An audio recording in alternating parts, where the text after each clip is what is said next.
ഞാൻ ഇന്ന് രാത്രി കണ്ടോണ്ടാ പ്രസംഗിക്കുന്നത് കേട്ടോ. പരിശുദ്ധാത്മാവ് ഇന്ന് രാത്രി ചില മെഡിക്കൽ റിപ്പോർട്ടുകളെ ഇവിടെ കീറിക്കളയുന്നത് വിശ്വസിക്കുന്ന എത്ര ദൈവമക്കൾ ഇതിനകത്തിരിപ്പുണ്ട്. അർഗാനബല. എന്റെ പൊന്നു ബ്രദറെ, നീ ചുമ്മാതിരിക്കരുത്. ഈ രാത്രി പരിശുദ്ധാത്മാവുമായിട്ട് കണക്ട് ആയിട്ടിരിക്കുക. ഈ യോഗം തീരുന്നതിന് മുമ്പ് കത്തിയില്ലാത്ത ചില ശസ്ത്രക്രിയകൾ ദൈവം ചെയ്യാൻ പോവുക. കൈ തൊടാത്ത ചില അത്ഭുതങ്ങൾ ദൈവം ചെയ്യാൻ പോവുക. ഏകനായി മഹാത്ഭുതത്തെ ചെയ്ത ദൈവം ജീസസ് വിതിൻ 24 hours ഒരുപക്ഷെ രാജ്യത്തിന്റെ PR-ന്റെ നിയമം നിന്നോട് പറയാ, നീ ഇവിടെ നിൽക്കത്തില്ല, ഇത്ര നാളിനകത്ത് കേറിപ്പോവുന്നു. പക്ഷെ ഞാൻ നിന്നോട് ആത്മാവി പറയാ, മനുഷ്യന്റെ വിധികൾക്കപ്പുറത്ത് ദൈവത്തിന്റെ പ്രവർത്തികൾ സാധ്യമാക്കാനാ നിന്നെ ദൈവയുടെ ഈ ദേശത്ത് അയച്ചത്. സ്തോത്രം. ഇന്നലകളെ കുറിച്ചുള്ള ഭയം, ഇന്നിനെ കുറിച്ചുള്ള ഭയം. ഇന്ന് യേശുവിനെ ഭയപ്പെടുത്താൻ ചിലര് വരിക. വരുന്നതാരാ? കണ്ണിലോട്ട് ഊതുന്നതാരാ? സാധാരണക്കാരനല്ല, അന്നത്തെ ഭരണാധികാരി, അദ്ദേഹത്തിന്റെ ആളുകൾ. പക്ഷെ എന്റെ നാദം പേടിക്കുന്നില്ല, എന്റെ നാദം ഭയപ്പെടുന്നില്ല. എന്നെ ഭയപ്പെടാത്തതിന്റെ കാരണം ഹെരോദാവ് ആളുകളുമായിട്ട് വന്നപ്പം യേശു ഭയപ്പെടാത്തതിന്റെ കാരണം എന്താ? സ്തോത്രം, ദൈവത്തിന് സ്തോത്രം. അദ്ദേഹത്തിന് പറയാനുണ്ട്. എന്താ പറയാനുള്ളത്? അതെ, he followed a divine timetable from heaven. സ്വർഗീയമായ ഒരു കലണ്ടർ അദ്ദേഹത്തിനുണ്ട്. സ്തോത്രം. അദ്ദേഹം ഗൂഗിൾ കലണ്ടർ നോക്കി പോകുന്ന ആളല്ല. ഗൂഗിൾ കലണ്ടർ എല്ലാം അവസാനിച്ചെന്ന് പറയുന്നത്. പക്ഷെ സ്വർഗത്തിൽ ഒരു കലണ്ടർ ഉണ്ട്. ആ കലണ്ടറിൽ മനുഷ്യന്റെ കലണ്ടറിനകത്ത് ചിലത് സമയം പറഞ്ഞ് അവസാനിച്ചെന്ന് പറയുമ്പോൾ സ്വർഗം പറയുകയാ, അവിടുത്തെ കലണ്ടറിനകത്ത് ചിലത് എന്ത് ചെയ്യാൻ പോവുക? ഉറക്കെ പറ, ആരംഭിക്കാൻ പോവുക. എത്ര പേര് വിശ്വസിക്കുന്നുണ്ട്? ദൈവത്തിന് സ്തോത്രം. പേടിക്കാത്തതിന്റെ കാരണം എന്നാ? ഇന്നും നാളെ ഞാനിവിടെ പ്രവർത്തിക്കുമെന്ന്. എന്നെ പേടിക്കാത്തതിന്റെ കാരണം ഒരു സ്വർഗീയ കലണ്ടറിനെ അദ്ദേഹത്തിന് ഉറപ്പാ. അതുകൊണ്ടല്ലേ അമ്മ വന്നേച്ച് പറയാ, ഇവിടുത്തെ വീഞ്ഞ് തീർന്നെന്ന്. യോഹന്നാൻ 2:4. അപ്പൊ കർത്താവ് പറയാ, എന്റെ നാഴിക വന്നിട്ടില്ലെന്ന്. അപ്പം അവിടുത്തെ പ്രവർത്തിക്കൊരു നാഴികയുണ്ട്. ഇത് എന്റെ സമയമാണെന്ന് എത്ര പേര് വിശ്വസിക്കുന്നുണ്ട്? അവിടെ യോഹന്നാൻ 7:30.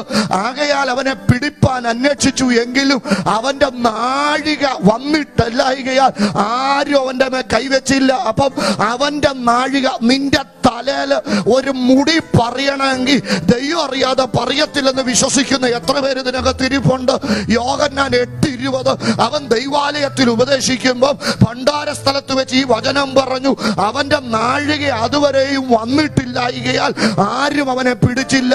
യോഹന്നാൻ 13:1. പെസഹ പെരുന്നാളിന് മുമ്പ് താൻ ഈ ലോകം വിട്ട് പിതാവിന്റെ അടുക്കൽ പോകുവാനുള്ള നാഴിക വന്നു എന്ന് യേശു അറിഞ്ഞിട്ട് യോഹന്നാൻ 17:18 ഇത് സംസാരിച്ചിട്ട് യേശു സ്വർഗത്തിലേക്ക് നോക്കി പറഞ്ഞു, പിതാവേ, നാഴിക വന്നിരിക്കുന്നു. അപ്പൊ ഇന്ന് രാത്രികാല ഏതെങ്കിലുമൊക്കെ പ്രതിസന്ധിയുടെ അകത്ത് നിങ്ങൾ ഇങ്ങനെ നട്ടം തിരിയുന്നവരാണെങ്കിൽ ഉറക്കെ പറ, ഇത് ദൈവത്തിന് പ്രവർത്തിക്കാനുള്ള നാഴികയാണ്. മനുഷ്യന്റെ കലണ്ടർ അവസാനിക്കുന്നിടത്ത് ഉറക്കെ പറ, സ്വർഗത്തിന്റെ പ്രവൃത്തിയുടെ സമയം ആരംഭിക്കുക. ഇതെന്റെ നാഴികയാണെന്ന് വിശ്വസിക്കുന്നവർ എത്ര പേര് ഇതിനകത്തിരിപ്പുണ്ട്? ശബനാര. എനിക്ക് ഇവിടെ നിന്നൊന്നും അങ്ങോട്ട് മുന്നോട്ട് പോകാൻ പറ്റുന്നില്ല. പക്ഷെ ഞാൻ നിങ്ങളെ കൊണ്ട് ഒരിടത്ത് നിർത്താൻ വേണ്ടി ഇച്ചിരി സ്പീഡിൽ പോവാ. അച്ഛാ, ഇത് നിങ്ങളുടെ നാഴികയാ. ദൈവം ചിലരെ ഉപയോഗിക്കുന്ന നാഴികയായത്. ഇത് ദൈവപ്രവൃത്തിയുടെ നാഴികയാ. ഏത് ഇസബേലും നിനക്കെതിരെ വിധി പുറപ്പെടുവിച്ചാലും നിനക്ക് വേണ്ടി ദൈവം നിശ്ചയിച്ചിരിക്കുന്ന ഒരു നാഴികയായത്. മനസ്സിലാകുന്നവരൊക്കെ ദൈവത്തിന് മഹത്വം കൊടുത്തു. ആ വിചാരവും മന്ത്രവാദവും അന്യാരാധന, ഇരുട്ടിന്റെ അധികാരങ്ങളും രോഗങ്ങളും നിനക്ക് നേരെ കുറിച്ചിരിക്കുന്ന ചില പദ്ധതികളെ ഇന്ന് രാത്രി പരിശുദ്ധാത്മാവ് കീറിക്കളയുന്നത് വിശ്വസിക്കുന്നവർ ജീസസ്. അപ്പൊ ഒരാളുടെ ഭയം ഇന്നലെ, മറ്റൊരാളുടെ ഭയം ഇന്ന്, ഇനി മൂന്നാമത്തെ ഒരു കൂട്ടരുണ്ട്. എന്താ അവരുടെ ഭയം? Fear about future. മത്തായി 19:27. ഞങ്ങൾ ഇത്രയൊക്കെ അങ്ങേക്ക് വേണ്ടി നാളെ എന്താവും? മത്തായി 14:30 പുള്ളി പറയാ, കാറ്റ് കണ്ട് മുങ്ങി തുടങ്ങിയാൽ ഈ 5 തരം മാനസികാവസ്ഥകളുള്ളവരെ തിരുവചനത്തിൽ നമുക്ക് പഠിക്കാൻ പറ്റും. അതിൽ ഒന്നാമത്തെ മാനസികാവസ്ഥയുടെ പേരാണ് ഇപ്പം നമ്മൾ വായിച്ചത്, സിങ്കിങ് ബോട്ട് സിൻഡ്രോം. എന്ന് പറഞ്ഞേ, സിങ്കിങ് ബോട്ട് സിൻഡ്രോം എന്ന് പറഞ്ഞ അർത്ഥം എന്താ?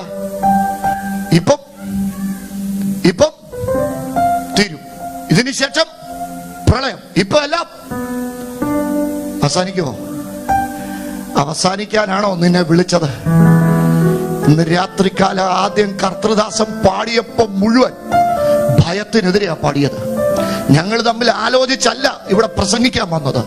അറിയാം ഞാൻ ആ പ്രസംഗിക്കുന്നത്, പക്ഷെ ആലോചിച്ചല്ല വന്നത്. ഞാൻ ദൂത് തയ്യാറാക്കുമ്പോൾ എന്നോട് പരിശുദ്ധാത്മാവ് ശക്തമായിട്ട് പറഞ്ഞു, മുങ്ങാൻ തുടങ്ങുന്ന ചിലതിനെ സ്വർഗം ഇന്ന് രാത്രി കൈപിടിക്കുന്ന രാത്രിയാ. നീ രാജ്യത്ത് മുങ്ങത്തില്ല, നീ രാജ്യത്ത് എങ്ങനെയും ചെന്ന് ഒടുങ്ങത്തില്ല. ഈ രാജ്യം നിന്നെ ഒതുക്കുമെന്ന് പറയുമ്പോൾ സ്വർഗം ഒന്ന് തല നിവർത്തി പിടിച്ചിരുന്ന പ്രിയപ്പെട്ടവരെ, കുനിഞ്ഞിരിക്കാതെ തല നിവർത്തി പിടിച്ചിരിക്കുക. തല നിവർത്തി പിടിച്ചിരുന്നു ധൈര്യത്തോടെ പറ, അങ്ങനൊന്നും മുങ്ങത്തില്ലെന്ന് പറ. എന്റെ തലമുറ മുങ്ങത്തില്ലെന്ന് പറ. ആ 14 അധ്യായം ഈ ശിഷ്യന്മാരെ കർത്താവ് ഇങ്ങനെ പറഞ്ഞയക്കും, നിർബന്ധിച്ച് അല്ലേ. അവര് വൈകുന്നേരത്ത് പുറപ്പെട്ടതാണ്. വൈകുന്നേരത്ത് പുറപ്പെട്ടവര് ഇങ്ങനെ കിടന്ന് കറങ്ങുക. രാത്രിയുടെ 4-ാം യാമത്തിൽ എന്ന് പറഞ്ഞാൽ പ്രഭാതയാമത്തിൽ കർത്താവ് ഇവർ അടുക്കലോട്ട് ചെല്ലുക. എങ്ങനെയാ ചെന്നത്? ഫ്ലൈറ്റിലല്ല, ഷിപ്പേലല്ല, നടന്ന്. ഞാനങ്ങനെ ലളിതായിട്ട് പറയാം, ഇവരൊത്തിരി മണിക്കൂർ മുമ്പേ പുറപ്പെട്ടതാണേലും കർത്താവിന് നടന്നു പോകാൻ പറ്റുന്ന ദൂരമേ ഇവരെന്ത് ചെയ്തിട്ടുള്ളൂ, ചെന്നിട്ടുള്ളൂ. അതുമാത്രമല്ല, ഇവിടെ വരെ ചെന്നപ്പോഴത്തേൻ ഇവർക്കൊരു കാര്യം മനസ്സിലായി, ഇനി ഇതിനപ്പുറത്തോട്ട് പോകത്തില്ല. ഇവിടെ ഞങ്ങൾ എന്ത് ചെയ്യും?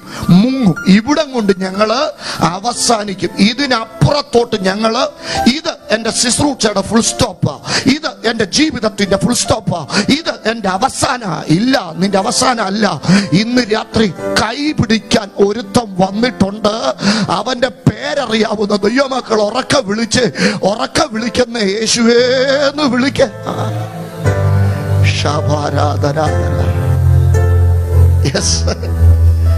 കൂടെ നടന്നിട്ടും അങ്ങനൊന്നും കൂടെ നടന്നാലൊന്നും കൈപിടിക്കുന്നവനെ അറിയണമെന്നില്ല. ബൈബിൾ കോളേജിൽ പഠിച്ചത് കൊണ്ടോ പ്രസംഗം അറിയാവുന്നതുകൊണ്ടോ 50 കൊല്ലം ആയതുകൊണ്ടോ ഒന്നും അറിയത്തില്ല. അറിയായിരുന്നെങ്കിൽ ഇങ്ങനെ അറിഞ്ഞാനല്ലോ. മുങ്ങുന്നത് കണ്ടപ്പോ ഇങ്ങനെ പേടിക്കേണ്ട കാര്യമുണ്ടോ? ഇതൊരു വല്ലാത്ത അവസ്ഥയാ, സിങ്കിങ് ബോട്ട് സിൻഡ്രോം. ഇനി വേറൊരു മാനസികാവസ്ഥ ഉണ്ട്. അതിന്റെ പേരെന്താണെന്നറിയോ? ഏതായാലും ഇത് പറഞ്ഞു കൂട്ടത്തിൽ കയറി വന്നല്ലേ, അങ്ങ് പറഞ്ഞേക്കാം. നിങ്ങൾക്ക് ഇതൊക്കെ ചിന്തിക്കാൻ പറ്റുന്ന കാര്യമാണ്. രണ്ടാമത്തെ ഒരു മാനസികാവസ്ഥയുടെ പേരുണ്ട്. എന്താ അതിന്റെ പേരെന്നറിയോ? അതിന്റെ പേര് wilderness mentally syndrome. Wilderness mentally syndrome എന്ന് പറഞ്ഞ അർത്ഥം എന്താ? മരുഭൂമിയിലെ സഭയുടെ മാനസികാവസ്ഥ. ഇങ്ങനെ എന്താ, നമ്മൾ മറ്റേ ഇവിടെ വന്നിച്ച് എന്താ അതിന്റെ പേര്, ഹംഗ്രി ജാക്സ് അല്ലേ, ആ സാധനത്തിന്റെ മുമ്പിൽ വന്നിച്ച് പറഞ്ഞാലേ അവിടെ ചെല്ലുമ്പോഴത്തേന് കിട്ടത്തുള്ളൂ. അത് പലരും പറയുന്നതൊന്നും അവർക്ക്, ഞാൻ ഇവിടെ പലരെയും കൊണ്ടുപോയി, ഞാൻ പറഞ്ഞില്ല, എൻ്റെ അപ്പുറത്തിരുന്നവരെല്ലാം പറഞ്ഞു.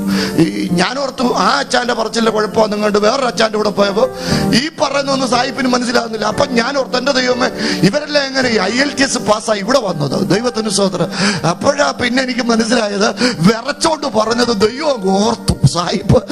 സാഹിബിനത് മനസ്സിലായി. അതുകൊണ്ട് നിങ്ങളിങ്ങനെ പറഞ്ഞേ വന്ന ദൈവത്തിന് സ്തോത്രം. അപ്പൊ പോട്ടെ. അപ്പൊ ഇങ്ങനെ മുങ്ങാൻ തുടങ്ങുക. ഇത് പറഞ്ഞാലേ കിട്ടത്തുള്ളൂ. മറ്റേതെങ്ങനെ ഇത്രയെല്ലാം ദൈവം കൊടുത്തിട്ട് അച്ഛാ ഒരു തൃപ്തിയില്ല. അങ്ങനെ ഒരു കൂട്ടരുടെ മാനസികാവസ്ഥയുടെ പേരെന്താ? Wilderness mentally syndrome. ഇനി മൂന്നാമത്തെ ഒരു മാനസികാവസ്ഥയുണ്ട്, അത് ഞാൻ വിവരിക്കുന്നില്ല, റിലീജിയോസിറ്റി സിൻഡ്രോം. അതിന്റെ പ്രത്യേകത മതാത്മീകത. അതൊക്കെ ഇങ്ങനെ അങ്ങോട്ട് പെരുകുമ്പോഴാണ് 15 വയസ്സുകാരനൊക്കെ ഏത് ബിഷപ്പിനെ കണ്ടാലും കുത്താൻ തോന്നുന്നത്. എന്ന് പറഞ്ഞാൽ എനിക്ക് വിരോധമായിട്ട് നിൽക്കുന്നവനെ എല്ലാം എന്ത് ചെയ്യണം? പറ, കുത്തിക്കൊല്ലണം. അങ്ങനെ തോന്നുന്ന ഒരു മാനസികാവസ്ഥയാ. അത് അവർക്ക് മാത്രമല്ല, ഈ ചില പെന്തിക്കോസുകാർക്കും ഉണ്ട്. ഇതങ്ങോട്ട് കയറി കഴിയുമ്പോഴത്തേനാണ് ഫേസ്ബുക്കിൽ കൂടെ ഒക്കെ എന്ത് ചെയ്യുന്നത്? പറ, കത്തിയെടുത്ത പാടായോണ്ട് കുത്താവുന്നിടത്തല്ല എന്ത് ചെയ്യും? പറ, കുത്തു. ഇപ്പൊ ചിലർ ഈ വരുന്നത് തന്നെ എവിടെയെങ്കിലും കുത്താനുള്ളത് കിട്ടുമോന്ന് അറിയാനായിട്ടാ. പോട്ടെ, അപ്പൊ ഇതിന്റെ പേരാണ് റിലീജിയോസിറ്റി സിൻഡ്രോം. ഇനി നാലാമത്തെ ഒരു മാനസികാവസ്ഥയുണ്ട്. അതിന്റെ പേരെന്താണെന്നറിയോ? അതിന്റെ പേരാണ് ലൂക്കോസ് 15 എൽഡർ ബ്രദർ സിൻഡ്രോം. എന്താ പറ? മൂത്ത മകന്റെ മാനസികാവസ്ഥ. എന്താ അയാളുടെ പ്രത്യേകത? അയാൾ താമസിക്കുന്നത് എവിടെ? അയാൾ താമസിക്കുന്നത് വിതിൻ ദ ഹൗസ്, വീടിനകത്താ താമസിക്കുന്നത്. അപ്പനുമായിട്ട് വല്ല ബന്ധം? No no no no, there is no connection with പറ ഫാദർ. അതെങ്ങനെ പാസ്റ്റർക്ക് മനസ്സിലായി? പാസ്റ്റർക്കല്ല, ആർക്കാ മനസ്സിലാകാത്തെ? 5 മിനിറ്റ് അച്ഛനോടൊന്ന് സംസാരിച്ചാൽ അസൂയ, കുശുമ്പ്, സ്വയം നീതീകരണം, ഞാനെന്ന ഭാവം. സ്വത്രം പറയാൻ പറ്റിയ വകുപ്പല്ലെന്ന് എനിക്കറിയാം, എന്നാലും അല്ലേ, സത്യത്തെ അതല്ലേ പാസ്റ്റർ? ആണോ? അസൂയ, കുശുമ്പ്, സ്വയം നീതീകരണം, ഞാനെന്ന പറ. അപ്പനുമായിട്ട് ഒരു ബന്ധവും ഇല്ല. നല്ല ക്ലീൻ ഷേവ്. എന്റെ ദൈവമേ, ക്ലീൻ ഷേവ് ചെയ്തവരെല്ലാം പെന്തിക്കോസ്തുകാർ വിശുദ്ധരാണെങ്കിൽ 50 ലക്ഷം ബംഗാളി പിള്ളേർ ഞങ്ങളുടെ പായ്പാട് തന്നെ വന്ന് കിടപ്പുണ്ട്. 98% ക്ലീൻ ചെയ്യുക. പിന്നെ വെള്ളമെടുത്തവരെല്ലാം വിശുദ്ധരാണെങ്കിൽ കൊല്ലത്ത് വള്ളിക്കാവിൽ ഒരു തള ഇരിപ്പുണ്ട്. അവർ അത്രയും വെള്ളമെടുത്ത ഒറ്റ മനുഷ്യൻ പോലും. എന്റെ പ്രിയപ്പെട്ടവരെ, ഇതിന്റെ പേരാ എൽഡർ ബ്രദർ സിൻഡ്രോം. ഇനി വേറൊരു മാനസികാവസ്ഥ ഉണ്ട്.